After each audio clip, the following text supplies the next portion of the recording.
Tempat kelahiran Prabu Siliwangi merupakan pertanyaan sejarah yang perlu diketahui generasi bangsa.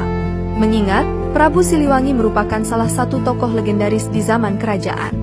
Prabu Siliwangi adalah raja yang memimpin kerajaan Pajajaran. Kerajaan tersebut dipimpinnya pada tahun 1482 dan berakhir 1521 Masehi.